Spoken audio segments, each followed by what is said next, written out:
day. Afraid to speak, I just go on my way.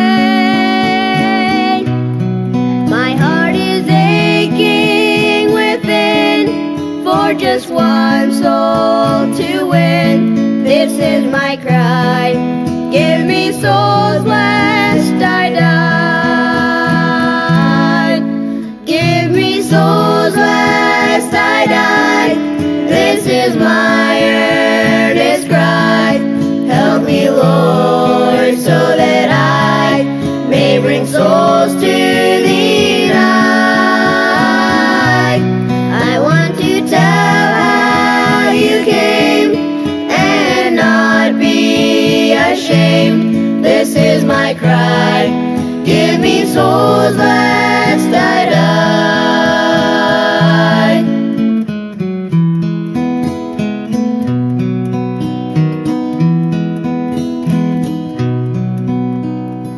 I cannot for worldly treasures I see. Lord, give me food that will last eternally. My great desire is to claim just one more soul for Your name. This is my cry. Give me souls lest I die. Help me, Lord, to tell of salvation's way. Then help me, Lord, to tell the story today. Then help that soul to believe and Christ the Savior receive. Then send me on to tell the story again. Give me souls lest I die. This is my earnest cry. Help me, Lord, so that I may bring souls to Thee tonight. I want to tell how You came and not be ashamed. This is my cry. Give me souls lest I die. Stir the fire in my heart that's grown cold. Give me the words that make these stammering lips bold. Help me the message to tell, to save the lost man from hell. Break the chains that are holding me down. Give me souls lest I die. This is my earnest cry. Help me, Lord, so that I may bring souls to Thee tonight. I want to tell how You came and not be ashamed. This is my cry. Give me souls lest I die. This is my cry. Give me souls lest I die.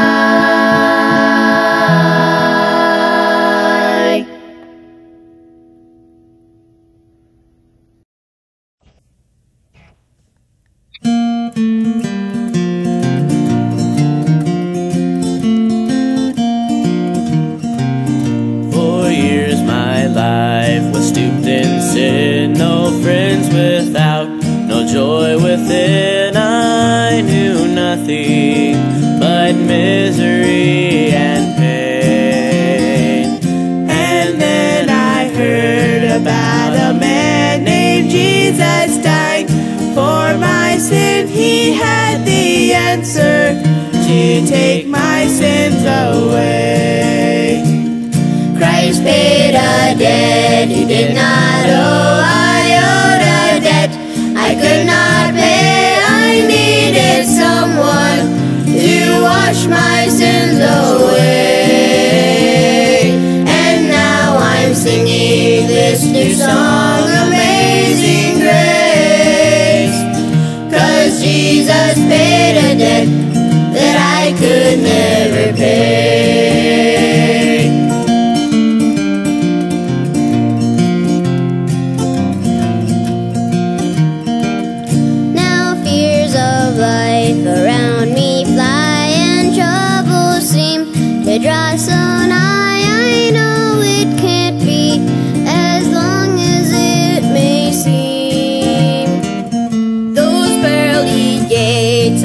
now can see those streets of gold awaiting me. Christ Jesus paid a debt that I could never pay. One day He's coming back for me to live with Him eternally. Won't that be glory to see Him on that day? I then will sing a brand new song, Amazing Grace. The whole day long Christ Jesus paid a debt that I could never pay. Christ paid a debt You did not owe. I owed a debt I could not pay. I needed someone to wash my sins away. And now I'm singing this new song, Amazing Grace. 'Cause Jesus paid a debt that I could never pay. Christ Jesus paid a debt that I could never pay. I could not pay.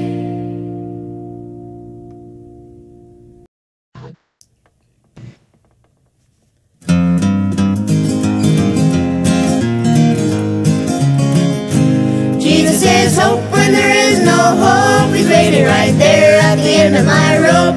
I call His name, He's just the same whether night or day. I know He's never gonna let me down. I can see angels all around. Jesus is hope when there is no hope. He can make a way.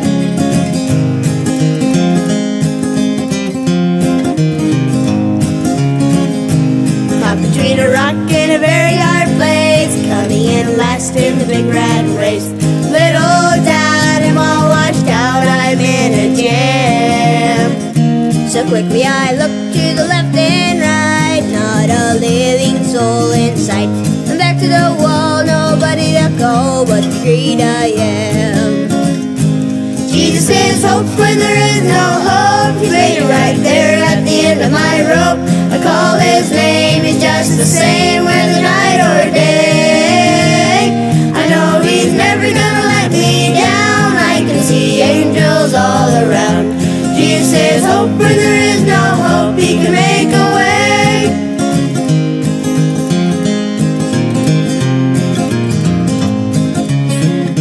I don't have a paddle, but I'm up a creek. Now my boat just sprang a new leak. Out on a limb, sink or swim, really on the spot. I swallowed the lure and now I'm hooked. There's no way out and the goose is cooked. Satan got my gold, but he don't know about the hope I've got. Jesus is hope when there is no hope. He's waiting right there at the end of my rope. I call His name, He's just the same whether night or day. I know He's never gonna let me down. I can see angels all around. Jesus is hope when there is no hope. He can make a way. Jesus is hope when there is no hope. He can make a way. He can make a way.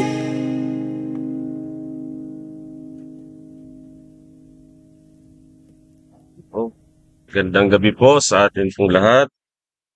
At salamat po. Bitin po na yan. I-check ko lamang po kung meron po tayong audio.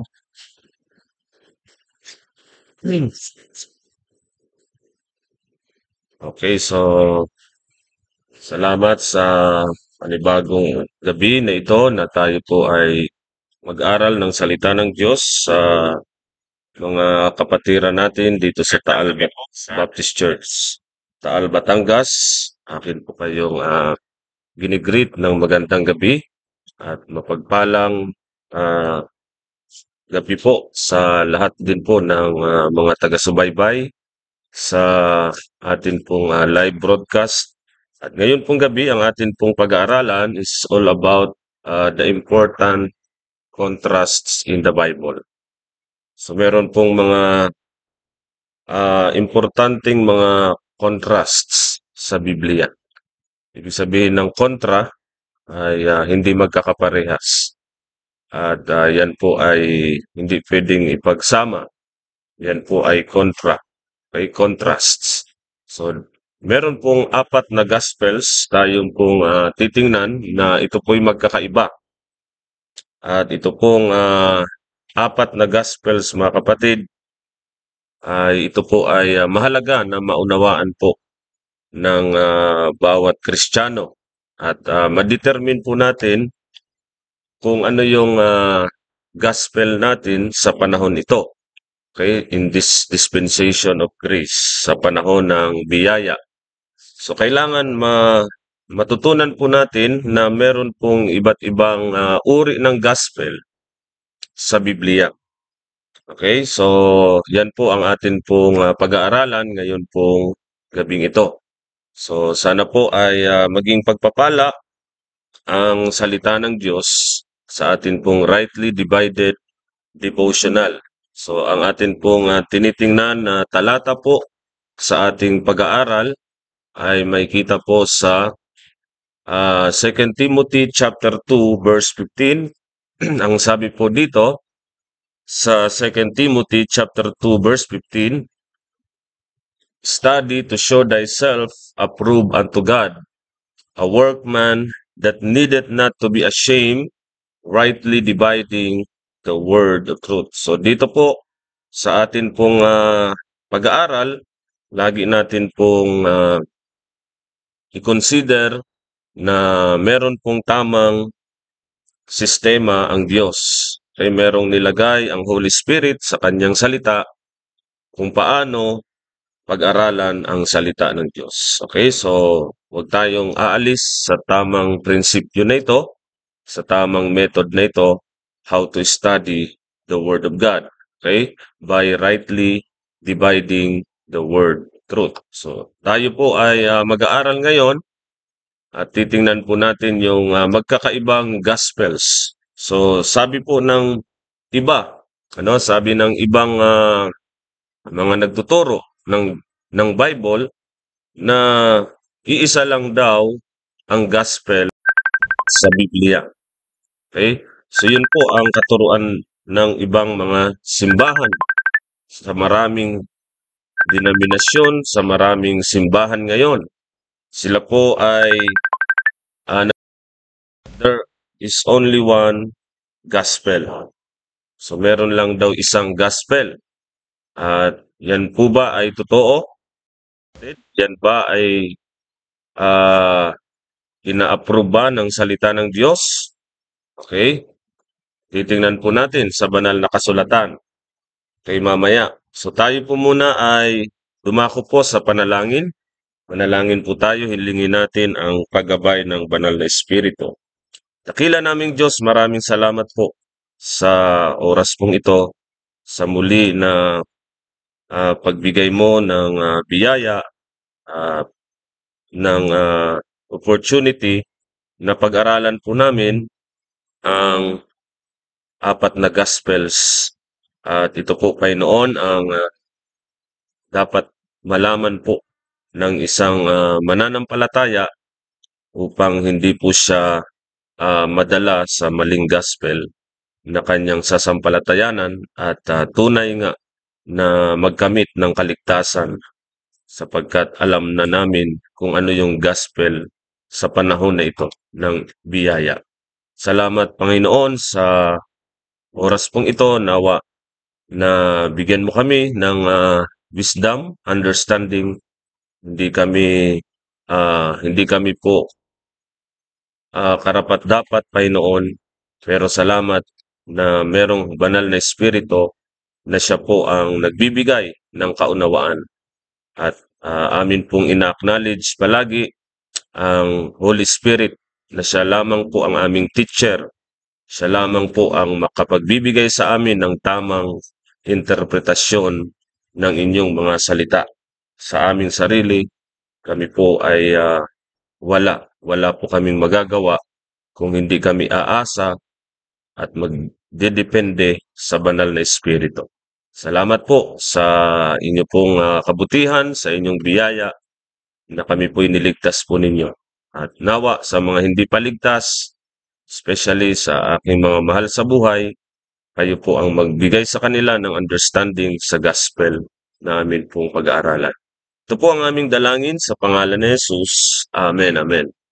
So, mga kapatid, ang nandyan po sa screen, po yung timeline, mga kapatid. At iisa-isahin po natin ito, mga kapatid. The important contrasts in the Bible. At unahin natin yung 4 Gospels. The 4 Gospels. The 4 Gospels. So as introduction, mga kapatid, sa ating introduction, okay, so nandyan po yung title, okay, Important Contrasts in the Bible. The 4 Gospels. Okay, so tingnan ko po kung sumusunod po yung ating screen. Okay, tingnan natin kung nakakasunod po dito po sa PowerPoint. So nilagay ko po sa PowerPoint at nandyan po sa screen. Mababasa po natin ang atin pong pinag-uusapan. Okay? Important contrasts in the Bible, the 4 Gospels. Okay, so magandang gabi po sa lahat ng nag-comment at salamat po sa inyo pong pag-join sa ating pong Bible study. Binabati ko po si Sister Aida Teranya. Ayan, kapatid natin yan dito sa Taal Baptist Church. Siya po ay isang member po dito. Si Brother IR, amen. Amen, salamat. Okay na po ang audio, amen po. Si Brother Dennis Del Mundo, amen. Si Nanay Mercedita, salamat po sa inyo pong pag-comment. Okay, so salamat po sa mga nagsubaybay sa atin pong Bible study live ngayon pong gabi. So the important contrasts in the Bible, the 4 Gospels. So dito po tayo. The word gospel means good news. Alam na po natin dapat yan, mga kapatid. Pag sinabing gospel, ang ibig sabihin yan ay mabuting balita. Ang tanong, mga kapatid, ang question ngayon pong gabi, is there only one gospel in the Bible? Okay. Is there only one gospel in the Bible? So meron ba talagang isang gospel lang sa Biblia? So many think there is only one gospel message in the whole Bible. So maraming nag-iisip, okay? Maraming naniniwala na isa lang ang gospel sa buong Biblia. Okay? It is true that there is only one gospel to be preached in this dispensation. So pag sinabing dispensation, ito po yung dinispense ng Diyos. Amen? Ano po ang operation ng Diyos? Ano yung dealing ng Diyos? Paano siya makipag-deal sa panahon na ito? Okay? At ito yung dispensation of grace. So wala na po tayo sa dispensation of law. Nasa panahon tayo ng dispensasyon ng biyaya. So yung word na dispensation ay 4 na beses, okay, nabanggit ni Apostol Pablo yan sa kanyang epistles. So many think there is only one gospel, okay, sa buong Bible. So totoo po na isa lang dapat na gospel ang i-preach ngayon pong panahon ng biyaya. Okay? Galatians 1:6-9, meron pong warning si Apostle Paul, okay, na pag merong nag-preach ng ibang gospel, hindi katulad ng gospel na ipinangaral nila Apostol Pablo, sila ay accursed, sila ay masumpa. Okay? So yan po, sa Galatians 1:6-9, na ibig sabihin po, yung gospel ng biyaya ng Diyos, kapag dinagdagan mo yan ng elemento ng gawa, okay?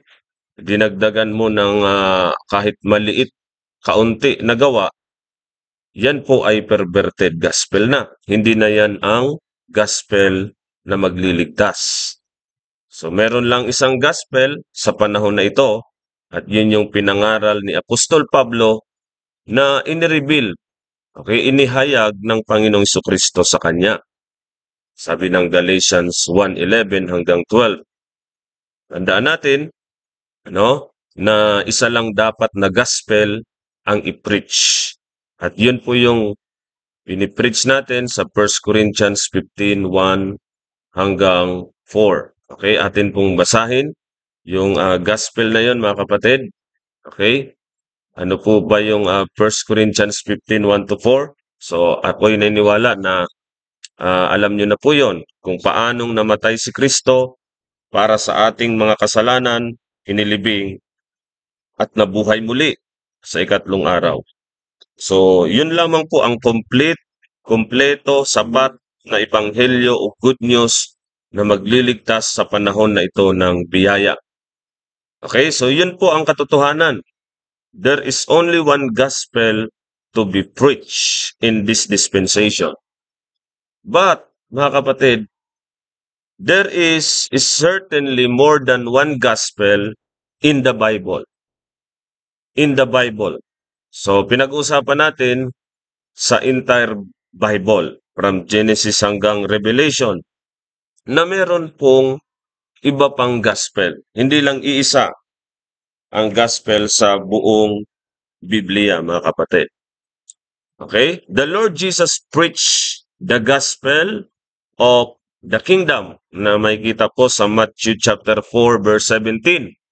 So ang Panginoong Hesus ay nangaral ng ebanghelyo ng kaharian, the good news ng kingdom. Okay? So basahin po ninyo yan, yung mga verse na yan, Matthew 4:17, and sent his disciples to preach the same message. So yung gospel of the kingdom ay pinangaral din ng 12 disciples sa Matthew chapter 10. So ito po ang command, ang commission ni Kristo sa 12 disciples na i-preach ang gospel of the kingdom. Okay? So i-preach ang gospel of the kingdom.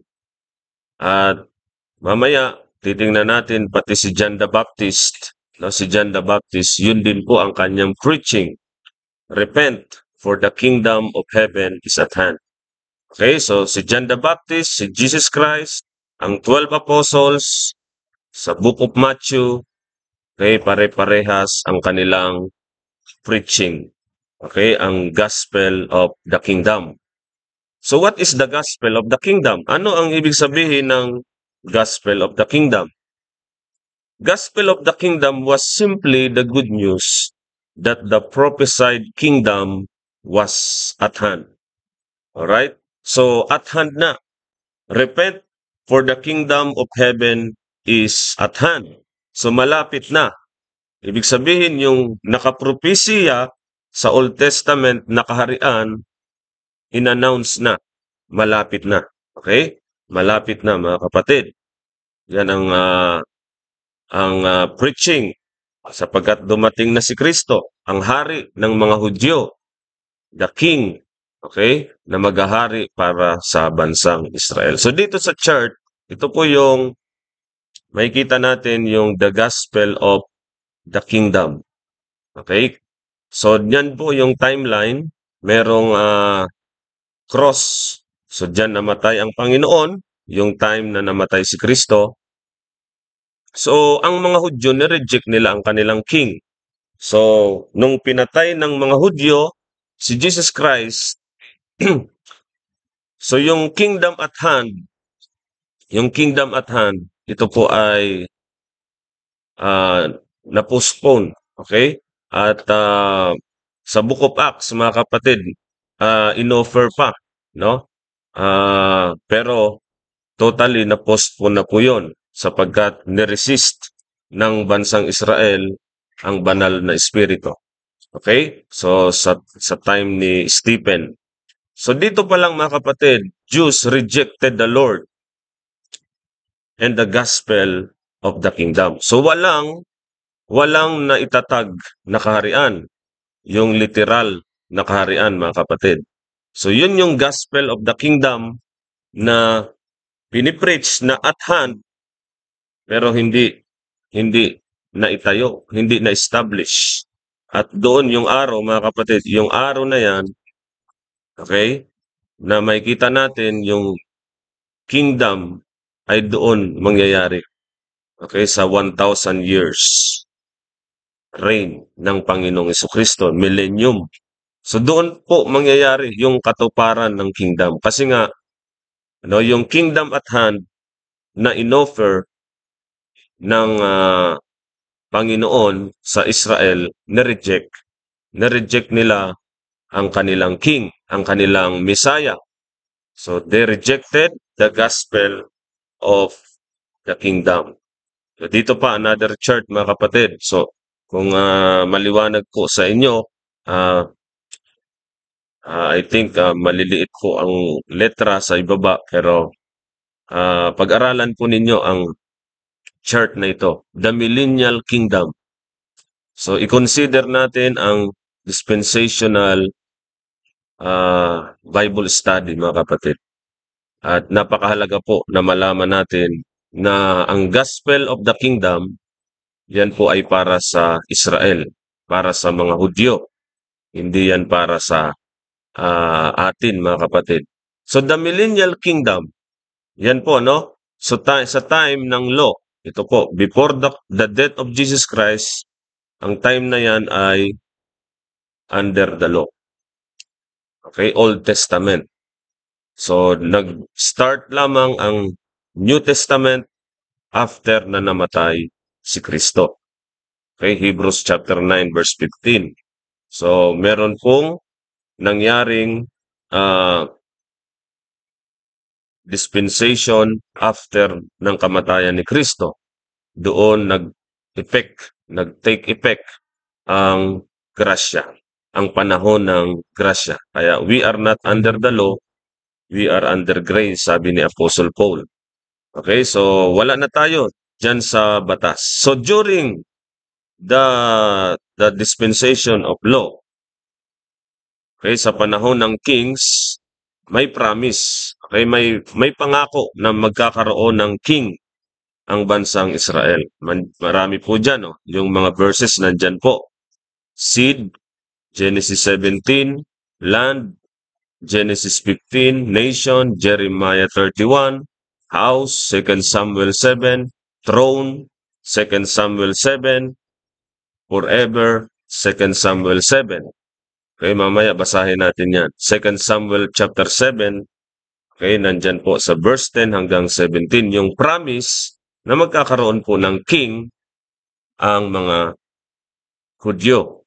And then sa time ng mga propeta, yan po ay prophesied, okay, ng mga Old Testament prophets. Sa Psalms chapter 2, Psalms chapter 24, Psalms chapter 72, Isaiah chapter 11, Isaiah chapter 35, Isaiah chapter 65, Jeremiah chapter 23, Jeremiah chapter 30, Jeremiah chapter 33, Ezekiel chapter 37, Daniel chapter 2, Daniel chapter 7, Amos chapter 9, Micah chapter 4, Zechariah chapter 14. So marami po ang prophecy about the kingdom, okay? The king na maghahari sa bansang Israel. And then, sa time ng Gospels, pag sinabing Gospels na yan, yun yung Matthew, Book of Matthew, Book of Mark, Luke, and John. So sa time na yan, doon po prinoklama, in-announce, proclaim yung Gospel. Si John the Baptist, ang unang nag-proclaim niyan, mga kapatid. Matthew chapter 3, sabi ng Bible, no, sa wilderness, meron pong nangaral, no? Ang sabi ni John the Baptist, repent, for the kingdom of heaven is at hand. So nandyan po, Matthew chapter 3, wait lang, Matthew chapter 3, Matthew chapter 4, verse 17, pinangaral ni Kristo. So it was pronounced, no, it was proclaimed. Okay, So yan po mga kapatid, at maraming parables ang binigay ng Panginoon para maintindihan ng mga Hudyo, okay, na nandyan na ang hari, malapit na, the kingdom of heaven is at hand. So, pero nireject nila ang kanilang king. Kaya pinatay nila. Sa pagdating sa Book of Acts, so alam natin na buhay muli si Kristo. Sa Book of Acts, present ang gospel muli. Okay? Sa Acts chapter 3 verse 19 hanggang 21. Then mga kapatid, no? Nireject pa rin, no, sa panahon ni Stephen at ang mga Hudyo, niresist nila ang Holy Ghost. Then dumating na po, no, ang kingdom, no, ito po ay postponed, temporarily suspended. So postpone po mga kapatid. At mag-prelude ito, magre-resume ito pagkatapos ng grace period. Pagkatapos ng dispensation of grace sa rapture.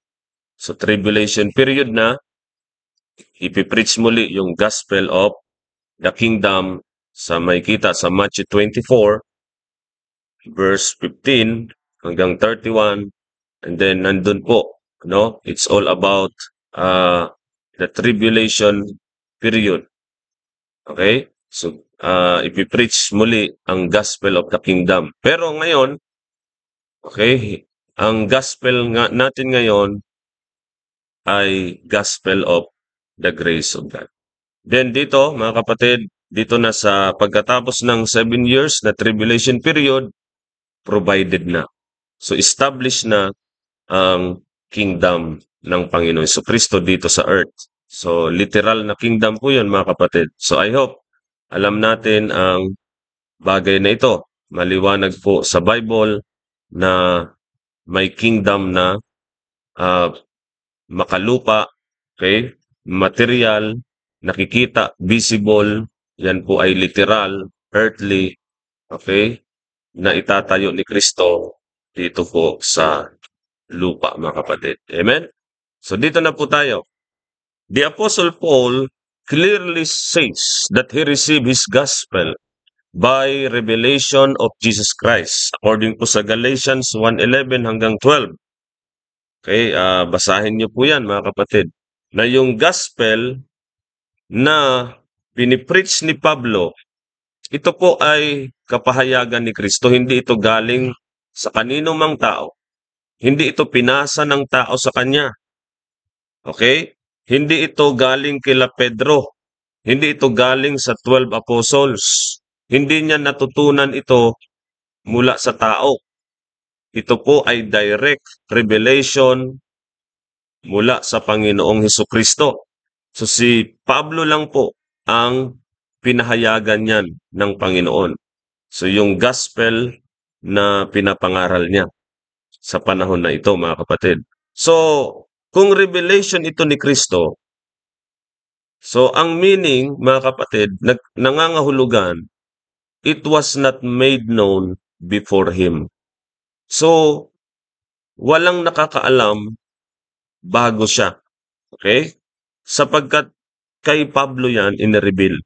So, yung gospel ng kaligtasan na tayo po, naligtas tayo ng gospel na yon, yung death, yung burial, yung resurrection ni Kristo, yun po yung pinapangaral na gospel ni Apostol Pablo. Okay, mamaya po, titingnan natin yung timeline. Okay, introduction lamang po ito mga kapatid. So, hindi po yan kagaya ng gospel of the kingdom na pinapangaral ng 12 apostles, ni John the Baptist, at pati si Jesus Christ sa kanyang earthly ministry. So, special po ito na ang Panginoong Hesus, no, pinili niya si Apostle Paul para i-reveal, para ipahayag sa kanya yung ebanghelyo na magliligtas kay para sa lahat. Okay? Para sa lahat na, mga kapatid. Kasi, no, ang dealing na ng Diyos ngayon ay pantay-pantay na. Hindi na po ang Israel chosen sa panahon na ito. Okay? Ang trato ng Diyos sa Hudyo at Gentiles ay equal na. So merong equal treatment ang Panginoon sa Hudyo at Hintil. Sa Old Testament, mga kapatid, okay, ang Gentile ay malayo sa Panginoon. Ang malapit lang sa Diyos ay ang bansang Israel, ang mga Hudyo. Okay? Pero ngayon, dahil nireject nga ng mga Hudyo si Kristo, so bumaling ang Panginoon patungo sa mga Hintil. At dito nag-form ang Panginoon sa panahon natin ngayon ng one new man, ng bagong lahi, na yun po yung tinatawag na Church of God o yung katawan ni Kristo. Na lahat ng sumampalataya sa ebanghelyo ng biyaya ng Diyos sa kamatayan, pagkalibing at pagkabuhay muli ni Kristo ay magiging member ng katawan ni Kristo. Okay? So, dito po, when Jesus told his disciples that he was going to die and rise again on the third day. Okay, so sinabi po ng Panginoong Hesus during sa kanyang earthly ministry, kinausap ni Jesus Christ ang 12 disciples. Okay, sinabi niya na siya'y mamamatay at siya'y mabubuhay muli sa ikatlong araw. Ano ang sabi dito, mga kapatid, ng salita ng Diyos sa Luke chapter 18? Okay, Luke chapter 18 verses 31 hanggang 34. Nung narinig yon ng 12 disciples mula sa bibig ng Panginoong Hesus, sabi ng Bible, mga kapatid, the scripture says that they understood none of these things. Hindi nila naunawaan yung kamatayan ni Kristo at pagkabuhay muli ni Kristo. Hindi nila naunawaan, mga kapatid. Sabi ng Bible, in this saying was hid from them. Yung sinabi ni Jesus, nakatago ito sa kanila. Hindi nila alam. Neither knew they the things which were spoken. So hindi nila alam yung nabanggit ni Jesus na siya'y mamamatay at mabubuhay muli. So, bakit hindi nila alam? Hindi nila naunawaan. Sapagkat ang gospel po, no, na pinipreach nila, na gospel of the kingdom, hindi po yun ang death, burial, resurrection ni Kristo. Okay? So, huwag natin pong sasabihin na yung gospel of the kingdom at yung gospel of the grace of God ay magkaparehas.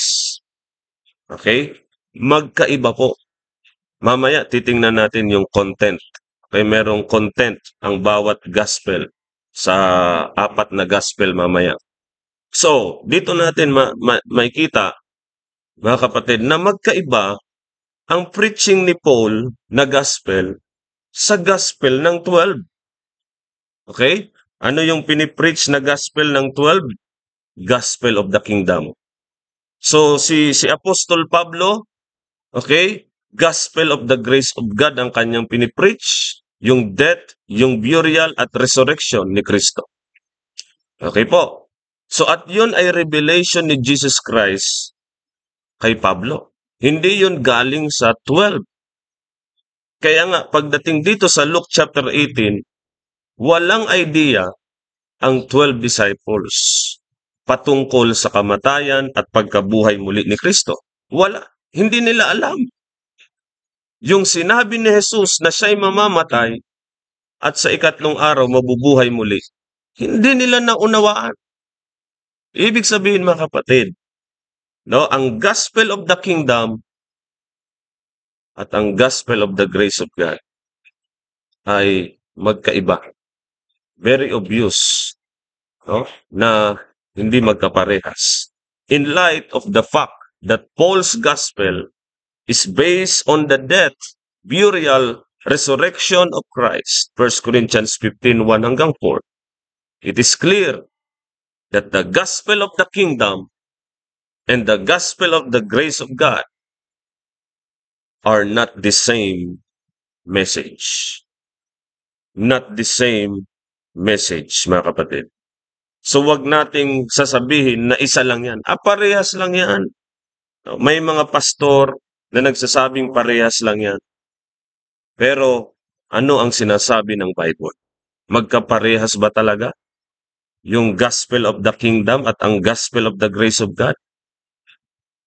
Magkaiba. Okay? So dito na po tayo sa atin pong pag-aaralan. So introduction lamang po yun, mga kapatid. Dito tayo sa ating timeline. Titingnan po natin, isa-isahin natin yung 4 Gospels in the Bible. 4 Gospels in the Bible. Okay, so yan po yung ating timeline. Mahalaga po sa pag-aaral ng Bible, alamin natin kung anong time na. Okay, what time is it? Anong time na tayo? Okay, so dito po sa cross, mga kapatid, ang kamatayan ni Kristo sa cross, diyan nagkaroon ng bagong tipan, okay, at natapos ang batas. At nasa panahon na tayo ng biyaya. And then, Gospels, so dito natin makikita, number 1, the Gospels, at dito po, ang unang Gospel is the Gospel of the Kingdom. So, ipipisto natin sa timeline yung pinag-usapan natin kanina. Yung Gospel of the Kingdom, okay, before the cross. Okay, bago namatay si Kristo, ito yung pinipreach na Gospel. Okay, number 2, kalawa, mga kapatid. Kalawa, the Gospel of the grace of God. So, dito natin ilalagay after na nang namatay si Kristo. Ito yung sinabi ni Pablo. And then, mga kapatid, number 3, another gospel. Another gospel. So, merong another gospel na binanggit si Pablo. So, which is not another. At yan po ay perverted. And then, number 4, ika-4 na gospel, during tribulation period, tinawag itong everlasting gospel. So, itong 4 na ito, mga kapatid, no, ay makikita sa Bible. No, tingnan po ninyo sa Bible. I-check ninyo kung makikita yan sa Bible, yung 4 na yan. At yung 4 na yan, mga kapatid, titingnan natin ang pagkakaiba-iba nila. So, sabi kasi nila, pare-parehas lang yan. Ano, iisa lang yan. Yung gospel of the kingdom, gospel of the grace of God, another gospel, everlasting gospel, parehas lang yan sa kanila. Pero sa Bible, sa turo ng Holy Spirit, okay, magkakaiba yan. Okay, so dito before Calvary, dito mo na mabilis yata ang aking ano. So dito po, sa bago ang kamatayan ni Kristo, okay, ang spokesperson, ang tagapagsalita, at nandyan po yung reference. Okay, ang unang nangaral ng Gospel of the Kingdom ay sino po? Si John the Baptist. Okay, so binanggit natin yan. Matthew chapter 3, verse 1 hanggang 2. Okay, basahin po natin, mga kapatid, sa Book of Matthew chapter 3. Matthew chapter 3, basahin po natin, mga kapatid, ang ating Biblia para hindi po tayo madaya at ang Biblia po ang ating final authority. Matthew chapter 3, verse 1. In those days came John the Baptist, preaching in the wilderness of Judea. Verse 2, and saying, repent ye, for the kingdom of heaven is at hand. So yan po ang preaching ni John the Baptist. Magsisi kayo, ang kausap niya, ang Israel, sapagkat ang kaharian ng langit ay malapit. So yung kingdom of heaven, okay, malapit na. Yun yung literal na kaharian, no, na pinagpipray ng mga disciples, thy kingdom come. na yung kingdom sa langit bababa dito sa lupa. Kasi kingdom of heaven ang tawag niya, di ba? Pero i-establish ni Kristo dito sa earth. So magsisi na kayo, sabi ni John the Baptist, sapagkat nariyan na, kay malapit na at hand na yung kingdom, kay na prinamis, pinangako at prinopesy ng mga propeta. Okay? So for this is he that was spoken by the prophet Isaiah, saying, the voice of crying in the wilderness, prepare ye the way of the Lord, make his paths straight. Okay? So doon po tayo mga kapatid sa ating screen. So si John the Baptist ang unang nangaral ng Gospel of the Kingdom. Then, kalawa mga kapatid na nangaral ay si Jesus Christ. Ayan, si Jesus Christ. Jesus Christ preached the gospel of the kingdom in book of Matthew chapter 4, verse 17, Matthew chapter 4, verse 23, Matthew chapter 9, verse 35, and then sa Mark chapter 1, verse 14. Okay, tingnan po natin sa Biblia. Okay, kung tama ba talaga na nagpipreach Kristo ng gospel of the kingdom. Sa Matthew chapter, anong verse po? Matthew chapter 4. Matthew chapter 4, verse 17. Sabi po dito, for that time Jesus began to preach and to say, repent, for the kingdom of heaven is at hand. Okay, so pareha sila ni John the Baptist. Repent, for the kingdom of heaven is at hand. Verse 23. And Jesus went about all Galilee, teaching in their synagogues and preaching the gospel of the kingdom, and healing all manner of sickness and all manner of disease among the people. So meron pong kasamang healing, okay, pagpapagaling ng may sakit, sapagkat ang mga Hudyo, sila po ay maniniwala lang kapag meron pong miracles na ipapakita. So si Jesus Christ, nagpakita siya ng signs, wonders, miracles para maniwala lang ang mga Hudyo. Pero hindi pa rin naniwala. So ang preaching ni Jesus Christ is gospel of the kingdom. Matthew chapter 9 verse 35. Matthew chapter 9 verse 35. The Bible says, and Jesus went about all the cities and villages, teaching in their synagogues and preaching the gospel of the kingdom and healing every sickness and every disease among the people. So that is the gospel of the kingdom. Maliwanag po sa mga verses na atin pong binasa. Okay? So balik tayo sa atin pong chart mga kapatid. So si Jesus Christ, si John the Baptist, parehas na nag-preach ng gospel of the kingdom. And then, katlo mga kapatid, yung nangaral ng gospel of the kingdom ay ang 12 apostles. The 12 apostles. Matthew chapter 10, verse 7. Okay, tingnan po natin sa banal na kasulatan mga kapatid. Matthew chapter 10, verse 1 hanggang 7. Matthew, book of Matthew chapter 10, verses 1 hanggang 7. Dito po, and when he had called unto him his 12 disciples, he gave them power against unclean spirits to cast them out and to heal all manner of sickness and all manner of disease. Now the names of the 12. Okay, nandyan na po, ano? Dito na tayo, basta yun yung 12. Dito po sa verse 5 na tayo. Verse 5. These 12 Jesus sent forth. Okay, so sinugo ng Panginoon ang 12 and commanded them saying, ano yung command ni Jesus Christ? Maliwanag po dito, go not into the way of the Gentiles. Maliwanag po yan mga kapatid. Go not into the way of the Gentiles. Huwag kayong pupunta sa daan ng mga hintil, o huwag kayong pupunta sa mga hintil. And into any city of Samaritans enter ye not. Verse 6, but go rather to the lost sheep of the house of Israel. So pupunta lang kayo sa mga nawawalang tupa ng bahay ng Israel. Verse 7, and as ye go, preach. Ano yung ipipreach ng 12? Saying, the kingdom of heaven is at hand.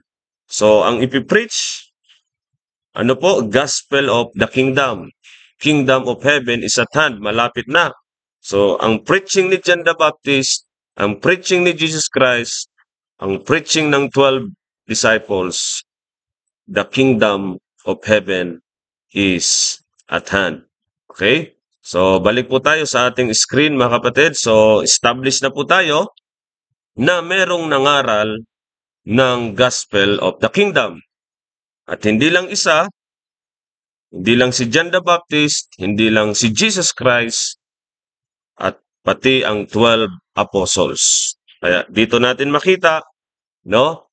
So yan, magkakaparehas po sila dyan, no? Ng preaching. Okay, dito na po tayo sa content.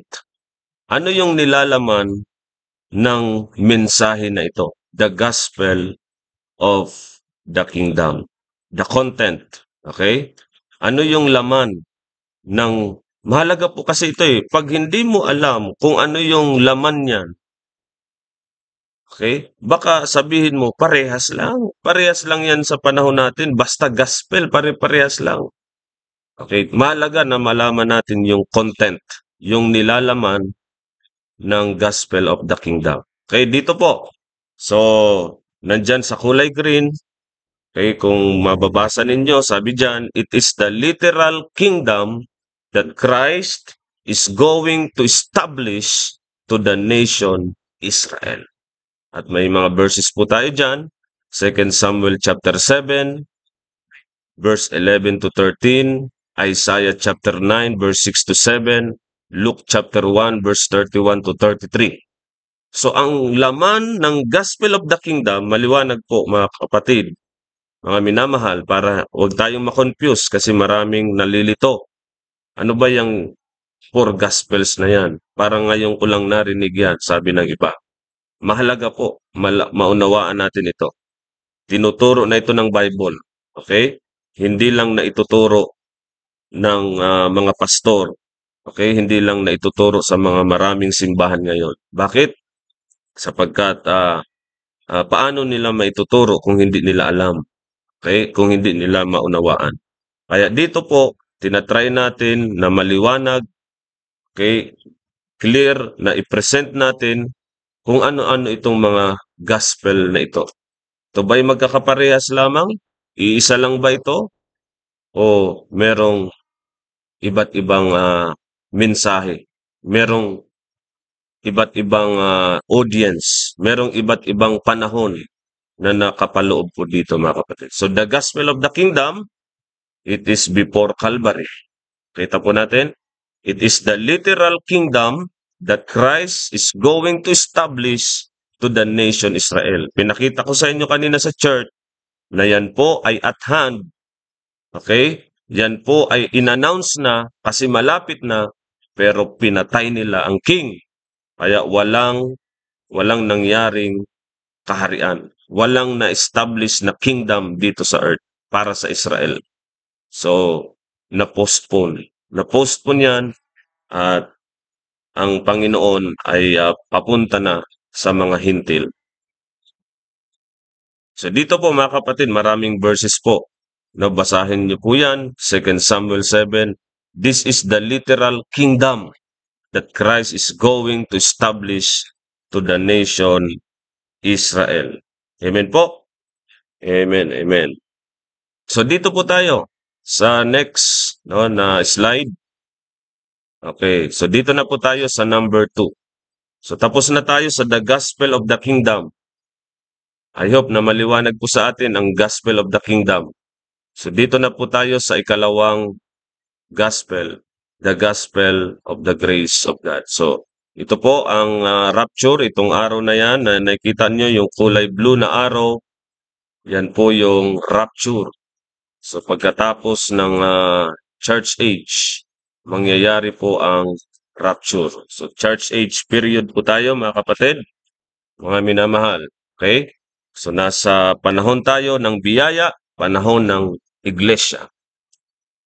So, dito po, ang spokesperson ng Gospel of the Grace of God ay si Apostle Paul. Si Apostle Paul, okay, siya po ang pinagkatiwalaan ni Kristo ng ebanghelyo ng biyaya ng Diyos. That is revealed, no? Personal na ni-reveal ni Kristo kay Apostle Paul. Sa Acts 20:24, tinawag yan ni Paul na Gospel of the Grace of God. Romans 1:16, makikita niyo po, for I am not ashamed of the gospel of Christ. It is the power of God unto salvation to everyone that believeth, to the Jew first and also to the Greek. Romans 2:16, sabi ni Paul, basahin po natin. Ang sabi ni Pablo sa Romans chapter 2 verse 16, tinawag niya itong my gospel. Okay, my gospel. Sa book of Romans chapter 2 verse 16. Sabi po dito, in the day when God shall judge the secrets of men by Jesus Christ according to my gospel. So yan po ang gospel ni Pablo na pinapangaral. The gospel of the grace of God. At ano po yung nilalaman ng gospel of the grace of God? 1 Corinthians 15:1-4. Okay? Yun po yung gospel na nagligtas kapag nanampalataya ka doon, na yun ay sapat na sa ginawa ni Kristo sa cross, sa iyong namatay para sa ating mga kasalanan, inilibing at muling nabuhay. Ikaw ay masilyuhan ng banal na Espiritu ng pangako. Amen, amen. So, dito na po tayo. Okay, ano yung content? Ano yung laman ng Gospel of the Grace of God? So, nandyan po sa ikalawang green. It is the death, burial, and resurrection of Jesus Christ. Okay, so ang Gospel of the Kingdom, literal na kingdom yun na established para sa bansang Israel. Ang Gospel of the Grace of God, ang content niyan, ang laman niyan, the death, burial, and resurrection of Jesus Christ. Okay? Kung balik tayo sa introduction kanina, sinabi ko po na hindi pwedeng magkaparehas yan. Kasi nga, mga kapatid, no, yung 12 apostles, hindi nga nila maintindihan yung death at yung resurrection ni Kristo. Hindi nila alam yun. Hindi nila naunawaan. So, meron ba na mga 12 apostles nangangaral ng gospel, parehas kay Pablo na gospel, tapos hindi naunawaan? So, ibig sabihin, magkaiba ang laman. So, ang gospel of the kingdom, literal talaga na kingdom. Kaya nga ang audience doon, mga Israelita lang. Pero sa death, burial, resurrection ni Kristo, para sa lahat. Okay? Para na sa lahat yan. Jew at Gentiles. Okay? Gospel of the grace of God. Kapag nanampalataya tayo dyan, automatic member ka ng Church of God. Masilihan ka ng Holy Spirit. Ephesians 1:13. Pagkatapos mong marinig ang salita ng katotohanan, ang ebanghelyo ng iyong kaligtasan, pagkatapos mong sampalatayanan, sinelyuhan ka ng banal na espiritu ng pangako. Amen? So, yan ang gospel natin ngayon. Okay? Isa lang dapat na gospel ang i-preach sa panahon ng dispensation of grace. Yan lang ang gospel. Kaya tingnan niyo po, no? Sa maraming denomination, halimbawa sa mga charismatic, sa mga Pentecostal, yung pinipreach nilang gospel doon sa sa gospel of the kingdom. Yun talaga ang nila, ang doktrina nila. Kaya nga may healing sila, di ba? may healing crusada. Nagpapagaling sila, may miracles. Ina-apply nila yung hindi naman para sa panahon na ngayon. Ina-apply nila na hindi naman sila Hudyo. Kaya mahalaga na mag-rightly divide. Mahalaga na alam natin kung nasaang panahon tayo, mga kapatid. Dapat alam natin kung sino ang apostol natin ngayon. Sino ang spokesperson ng Diyos na binigyan ng Diyos ng revelation, ng mensahe na magliligtas sa panahon na ito. Okay? So, naniniwala tayo na ang gospel of the kingdom, okay, sa panahon yan, nila John the Baptist, ni Jesus Christ, sa earthly ministry ni Jesus Christ, at yung 12 apostles, sa panahon nila yan, mga kapatid. At hindi yan applied. Hindi mo pwedeng i-apply yan sa panahon natin ngayon. Okay? Magiging another gospel yan sa panahon natin ngayon. Isa lang na gospel ang magliligtas sa panahon natin ngayon. Okay? The gospel of the grace of God. Hindi po yung gospel of the kingdom. Okay po. So, I hope na unawaan natin ang ating pinag-aaralan. Okay? Nakakasunod po tayo. Kung hindi po, ay ulit-ulitin po natin naman ito, mga kapatid. So, number 3 na tayo. Ikatlo, yung tinawag ni Pablo na another gospel. So, sino po ang spokesperson ng another gospel? So, nakalagay dyan, the ministers of Satan. Okay? Ministers of Satan. 2 Corinthians chapter 11, verse 4. Okay, so makikita po ninyo yan. Basahin po natin yan. 2 Corinthians 11 verse 13 to 15. At sa Galatians chapter 1 verse 6 hanggang 8. Okay, so isa-isahin po natin. Sino yung nagpipreach ng another gospel? Sino ang spokesperson ng another gospel? Ministers of Satan. Okay, sila yon. Kaya pag nagdagdag ka ng gawa sa gospel of the grace of God, dinagdagan mo ng gawa. Another gospel yon. At nagiging minister ka ni Satan. Yun ang very dangerous, mga kapatid. Na hindi mo alam na nagiging minister ka ni Satan kasi hindi mo alam kung ano yung tamang gospel na dapat i-preach sa panahon natin ngayon during this dispensation of grace. Okay po, 2 Corinthians, basahin po natin ang book of 2 Corinthians chapter 11 verse 3. 2 Corinthians chapter 11 verse 3. Ito po, mga kapatid. Verse 4 na, verse 4. For if he that cometh preacheth another Jesus, whom we have not preached. Sabi ni Pablo, merong magpipreach ng ibang Jesus, merong magpipreach ng ibang gospel. Or if ye receive another spirit which ye have not received, or another gospel which ye have not accepted, ye might well bear with him. So meron pong another gospel. Mag-ingat po tayo. Okay? Hindi yan ang magliligtas. May work yan. Pag may gawa yan, mga kapatid, dinagdagan ng gawa, okay? Sinasabi, gumawa ka pa, okay? Para maligtas ka, hindi lang manampalataya, dapat may gawin ka pa. Pero sabi ng Bible, for by grace are ye saved through faith.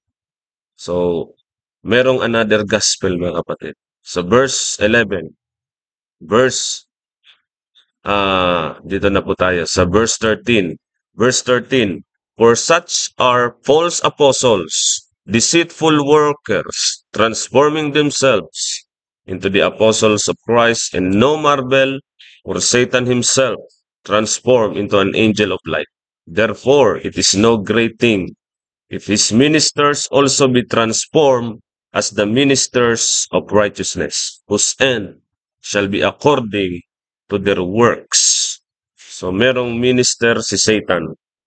At yung nagpapalaganap ng another gospel sa panahon natin ngayon ay mga minister ni Satanas. Minister ni Satanas. Okay, so delikado po ang another gospel. So ano ang laman ng another gospel, mga kapatid? Ano yung laman, ang content ng another gospel? Okay, so nandyan po. Ang laman ng another gospel, it is the perversion of the gospel of Christ. So yan po ang sabi ni Apostle Paul sa Galatians 1 verse 6 hanggang verse 8. Kapag merong nangaral ng ibang gospel, okay, which is not another, kundi ito ay perverted, no? Sinira na gospel, no? Kinukurap lang ang gospel ni Kristo. Dinadagdagan ng gawa. Okay? Dapat biyaya lang, walang kang gagawin, kundi manampalataya lang. Pero yung iba may pinapagawa pa. May nire-require pa na gumawa ka. Yung iba nga, sabi nila, kasama daw yung manalangin ka para maligtas. Ang panalangin gawa. Okay? Kailangan mo lang manampalataya. Yun lang ang tamang response sa biyaya. Kaya maraming perverted na gospel ngayon. Yan yung another gospel na sumisira sa tamang gospel. Pero hindi kayang sirain niya ni Satanas. Ang ginagawa niya, nag-iimbento na lang siya ng another gospel. Para bulagin yung mga tao. Binubulag ni Satanas ang kaisipan ng mga tao sa tamang gospel. So sino po ang nangaral ng gospel of the grace of God? Si Apostle Paul. Amen? Si Apostle Paul. At yan ang dapat nating ipangaral. Kung yan ang nagligtas sa atin, okay, yung death, yung burial, resurrection ni Kristo, yan ang ating ipangaral. Wala nang ibang gospel na magliligtas sa panahon natin ngayon, kundi ang pinangaral ni Pablo na gospel. Hindi yung pinangaral ni John the Baptist. Hindi yung pinangaral ni Jesus Christ during sa kanyang earthly ministry. Hindi yung pinangaral ng 12 apostles dahil hindi nga sila pinapapunta sa Gentiles. Para lang yun sa mga lost sheep of the house of Israel. Okay? Ang gospel of the kingdom, hindi yan para sa atin. Amen. So, hindi yan sa panahon natin, mga kapatid. So, dito na po tayo sa ika-4, mga kapatid. Ika-4 na gospel. So, mabilis lang po tayo. No? Number 1, the gospel of the kingdom. Number 2, the gospel of the grace of God. Number 3, another gospel. Ika-4 po is the everlasting gospel. So, ano pong everlasting gospel? Binanggit po ba yan sa Bible? Okay, binanggit po yan, mga kapatid. At yan po ay during sa tribulation period. So, sino po ang spokesperson? Sino ang tagapagsalita ng everlasting gospel? Ang angel from heaven. Ang anghel mula sa langit. Revelation chapter 14, verse 6 hanggang verse 7. Revelation chapter 14, verse 6. Basahin ko po ang atin pong Bible sa Book of Revelation chapter 14, verse 6 hanggang 7. Ito po. And I saw another angel fly in the midst of heaven, having the everlasting gospel to preach unto them that dwell on the earth, and to every nation, in kindred, in tongue, in people. So kailan po yan na ipipreach ng angel? Sa tribulation period. Alam niyo po ba na sinabi ni Pablo sa Galatians 1 verse 6 hanggang 9, kung meron mang anghel na mag-preach ng ibang gospel, okay, o kami man ay mag-preach ng ibang gospel, sumpain. O bakit yung angel dito hindi sinumpa? Nangaral siya ng ibang gospel dito. Iba po yung laman ng gospel dito. Sa verse 7, ito po yung laman ng gospel niya. Ang laman ng everlasting gospel, hindi po katulad ng pinangaral ni Pablo na gospel. Hindi po ito death, burial, resurrection. Ito po yung laman ng gospel na pinangaral ng anghel. Ito po, saying with a loud voice, fear God and give glory to Him, for the hour of His judgment is come, and worship Him that made heaven and earth and the sea and the fountains of waters. So ano yung gospel o everlasting gospel na pinangaral ng angel during sa tribulation period? Sa future po yon. Hindi pa sa panahon natin ngayon yan, mga kapatid. Ipipreach yan, okay, ng anghel. Hindi po ng Christian, walang Christian sa tribulation period. So sabi dito, fear God and give glory to Him. Worship Him. O, yan po ang ang mensahe ng anghel na ang ipipreach niyang gospel is the everlasting gospel. So bakit hindi siya sinumpa? Bakit hindi siya isusumpa? Kasi ibang gospel ang pinangaral niya. Kasi nga po mga kapatid, ibang dispensation yan. Ibang panahon yan eh. Sa panahon natin ngayon, sabi ni Pablo, kahit angel na mag-preach, sumpain kung hindi katulad ng gospel na pinangaral niya. Ibig sabihin, may right division talaga ang Bible. Hindi pwedeng pagsama-samahin natin ang mga gospels na ito. Magkakakontra talaga ito mga kapatid, hindi pwedeng pare-parehas lang yan. Hindi yan iisa lamang. They are different, mga kapatid. They are different. Very obvious, mga kapatid. Ano ho? Na tinuturo ng Holy Spirit sa atin. So, huwag tayong maniwala doon sa mga nagtuturo na isa lang yan. Okay? So, dito po tayo sa ating chart, mga kapatid. So, ano yung laman ng everlasting gospel? Ano yung laman niya? Okay? And this is the gospel during the Great Tribulation. So, Great Tribulation na yun, mga kapatid. Malapit na yung second coming ni Kristo. So, last na yun, last warning na yun sa mga tao dito sa lupa. Dapat matakot na sila sa Diyos. Okay? Dapat magbigay na sila ng glory sa Panginoon. Dapat mag-worship na sila sa Panginoon. So yun ang ang gospel na ipipreach ng angel. Hindi Christian po ang magpipreach doon, mga kapatid. Okay? So, yan ang ang tinuturo ng banal na kasulatan. I hope na ito pong atin pong lesson, ito pong ating Bible study ay nagkaroon nawa ng kaliwanagan sapagkat ayaw ng Diyos na nalilito tayo. Ayaw ng Diyos na nakukonfuse tayo. Kaya nais ng Diyos na mawala tayo sa confusion, maging maliwanag sa atin ang lahat ng bagay. The entrance of thy word giveth light. Ang salita ng Diyos ang nagbibigay ng liwanag. At si Jesus Christ, He is the way of understanding. Okay? At kapag ang Holy Spirit ang hinayaan natin na mag-interpret, ang magturo, maunawaan natin. Pero kung sarili natin yan, napaliwanag, sarili nating method, hindi tayo nag-submit sa instruction, hindi tayo sumunod sa right division na sinasabi ng 2 Timothy 2:15, hindi tayo nag-rightly divide, sinabi natin pare-parehas lang yan. Iisa lang naman yan. Pero hindi mo tiningnan talaga ang Biblia. So ito po ang presentation ng 4 na gospels na magkakaiba. Okay, iba-ibang pangalan, iba-ibang spokesperson, iba-ibang mga references sa Bible natin, makikita yan lahat.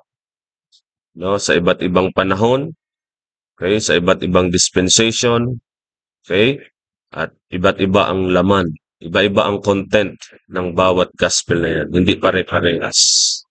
So ulitin ko po, yung gospel of the kingdom, yan ang literal kingdom na established ni Kristo sa bansang Israel. Okay? Hindi po yan ang gospel of the grace of God na pinangaral ni Apostol Pablo. Dahil, okay, hindi nga naunawaan ng 12 apostles no, yung death, yung burial, at yung resurrection. Pati nga si Peter, mga kapatid, buksan po natin sa Matthew. Hindi ko lang nalagay sa outline, pero ito po ang sabi ng Book of Matthew chapter 16. Matthew chapter 16. Pati si Peter hinadlangan. Hinadlangan si Jesus Christ. Okay, Matthew chapter 16, verse 22. Dito muna sa verse verse 21. For that time forth began Jesus to shew unto his disciples how that he must go unto Jerusalem and suffer many things of the elders and chief priests and scribes, and be killed, and be raised again the third day. So, nagsabi na si Kristo, okay, na siya'y mamamatay, ngunit siya'y mabubuhay muli sa ikatlong araw. Pero anong ginawa ni Peter? Then Peter took him and began to rebuke him, saying, Be it far from thee, Lord, this shall not be unto thee. So, ayaw ni Peter mangyari yon, no? Ayaw ni Peter na mamatay si Kristo. Okay? So, hindi nila alam, hindi nila naunawaan talaga ang gospel of the grace of God. Okay? Ang gospel na pinangaral ni Apostle Paul sa panahon na ito ng biyaya. So I hope na nalaman po natin ang iba't ibang mensahe ng Ebanghelyo sa Bible po natin. Okay? So balik po tayo doon sa ating chart. So nandyan po ang ating chart. Kung gusto nyo pong magkaroon ng kopya ng ating chart na yan, ay mag-comment kayo or i-message nyo po ako at ipapadala ko sa inyo yung kopya ng chart na yan. Okay, ng 4 Gospels. At para mapag-aralan nyo rin po, ma-check nyo sa inyong Bible, kayo po mismo, personal, ang mag-aral, magsaliksik. Ano po? So, hindi ko po sinasabi na maniwala kayo sa akin. Maniwala po tayo sa tinuturo ng salita ng Diyos sa gabay ng Holy Spirit. So, hindi po tayo teacher. Ang teacher natin, ang Holy Ghost. Lahat po tayo mga estudyante ng Panginoon. We are all students, mga kapatid. Nag-aaral din po ako. Okay, natutunan ko rin po ito dahil may ginamit ang Panginoon para matutunan ko po ito. At siyempre, kung ano yung natutunan natin na tama, hindi ituro din natin. No? I-share din natin sa mga hindi pa nakakaalam. Lalo na sa ating po mga mahal sa buhay, sabihin natin ang katotohanan, no? Ang gospel ng biyaya ng Diyos na makapagliligtas ng kaluluwa nila sa lugar ng impyerno. Kung kayo po ay ligtas na, praise the Lord. Kung alam niyo yung gospel na nagligtas sa iyo, praise the Lord. Ano po, ang gospel of the grace of God, kaya yan ang isang gospel lamang sa panahon na ito ng dispensation of grace. Yan lang dapat ang paniwalaan ng tao. Yan lang dapat ang ibahagi natin na gospel ng kaligtasan. Wala nang ibang gospel dapat tayong i-preach, kundi yung gospel na may kita sa 1 Corinthians 15, 1-4. Ito yung gospel of the grace of God. Kung paanong namatay si Kristo para sa ating mga kasalanan, nilibing at muling nabuhay, at paniwalaan natin yun sa puso natin, yun ay sapat na. Yun ay complete, sufficient, okay, finished work of Jesus Christ. Ang dugo ni Kristo na nabuhos sa cross, yun ay sapat na po para ang kaligtasan natin, ito ay matanggap natin, ito ay mapasa atin, ito ay libre, pinagkakaloob ng Diyos. Wala tayong ibang gawin kundi pagtiwalaan na sapat na yon. At yun po lamang ang kapangyarihan ng Diyos patungo sa kaligtasan sa bawat isang manampalataya. Kapag may dagdag na gawa, yan po ay another gospel. Yan ay hindi tamang gospel. Hindi yan ang gospel of the grace of God kapag merong elemento ng gawa. Kapag may dinagdag tayo sa gospel of the grace of God na gawa, kapatid, yan po ay another gospel at maliwanag ang nagdadala ng another gospel, mga ministers of Satan. Minister ni Satanas. Okay? Kaya sana po tayo ay established, tayo ay matatag sa gospel na pinangaral ni Apostol Paul, mga kapatid, dahil ito ang kapangyarihan ng Diyos patungo sa kaligtasan sa bawat isang manampalataya, sa mga Hudyo o sa mga Hintil, to the Jew first and also to the Greek. I hope, mga kapatid, mga minamahal, ang four gospels na ito ay maliwanag na na-present, no, sa gabing ito sa pamamagitan ng Holy Spirit na naggabay sa atin sa lahat ng katotohanan. Huwag po tayong matakot, mga kapatid, na ibahagi ang katotohanan. Amen? Tayo ay mag-stand sa truth. No? Sabi nila, iisa lang yan. Pero yan po ay deceptive, mga kapatid.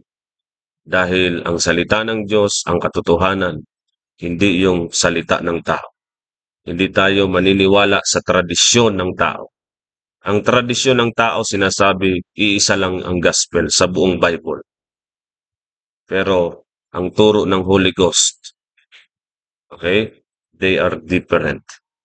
At baka hindi ka ligtas, kaya hindi mo maunawaan. Baka hindi ka paligtas. Baka wala pa sa iyo yung Holy Spirit, kaya hindi mo pa maunawaan ang tamang gospel sa panahon na ito. Amen? So kung hindi ka paligtas, kung wala pa sa iyong Holy Spirit, paano mo ma-receive ang Holy Spirit sa panahon na ito? Believe, trust the gospel of the grace of God. That is sufficient, that is perfect, that is 100% no, na makapangyarihan na magliligtas ng ating kaluluwa. To God be the glory. Salamat sa salita po ng Diyos na nahayag po ngayon pong gabing ito. So pagpalain tayo ng Diyos, ingatan po tayo ng Diyos sa gabi po ito. Let's pray. Dakila naming Diyos, maraming salamat po sa inyo pong mga salita na amin pong natutunan. At dalain ko, Panginoon, patuloy pa na bigyan mo pa kami ng wisdom and understanding sa aming pag-aaral ng inyong salita. Nawa, Panginoon, ang mga members dito sa Taal Baptist Church tunay na maunawaan nila ang katotohanan na ito. Very important contrasts in the Bible. Kasi pag hindi namin ito nalaman, maaari aming kaligtasan ay mali. Baka hindi nakasandal sa tamang object ang aming pananampalataya. Sana po, Panginoon, pinaunawa niyo ito sa lahat. Mga nakikinig ngayon at sa makakapakinig pa. Dalain ko, Panginoon, kayo po ang gumabay sa mga mananampalataya. Maituro din namin ito sa iba. Ma-share din namin ito sa aming mga mahal sa buhay dahil ang kaluluwa po ang pinakamahalaga. Nakasalalay po dito ang eternidad, ang kaluluwa ng tao. Kung hindi sila maligtas sa tamang gospel, Panginoon, akala nila sila ay ligtas. Sila ay kumpiyansa na sila ay ligtas. Pero mali pala ang object ng kanilang pananampalataya. Hindi pala sa gospel of the grace of God. Hindi pala doon sa gospel na pinipreach ni Paul, kundi another gospel pala ang kanilang sinampalatayanan. May gawa. Pero Panginoon, salamat. Nireveal mo kay Apostle Paul na ang kaligtasan ngayon ay purong biyaya. Sa inyo galing, Panginoon. Tinapos na ni Kristo sa cross na siya ang namatay para sa aming makasalanan, inilibing at muling nabuhay. Tulungan niyo kami na hindi namin ito ikahiya na ibahagi sa mga tao. Kawawa po ang mga tao na walang kaligtasan. Ang nais po ninyo na lahat ng tao ay maligtas. Tulungan mo kami. Sana po na-encourage po kami sa amin pong Bible study ngayon pong gabi. Ito po ang aking dalangin sa pangalan ni Jesus. Amen. Amen. Amen. Okay, maraming salamat po. Patugtog lang po tayo ng isang awit bago natin i-close ang ating pong broadcast. 4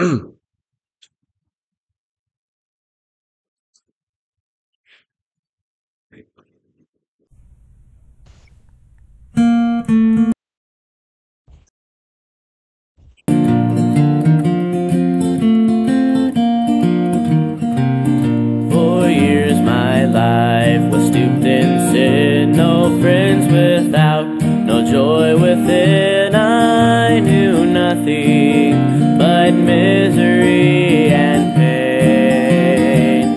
And then I heard about a man named Jesus dying for my sin. He had the answer to take my sins away. Christ paid a debt he did not owe. I owed a debt I could not pay. I needed someone to wash my sins away. And now I'm singing this new song, Amazing Grace. 'Cause Jesus paid a debt that I could never pay.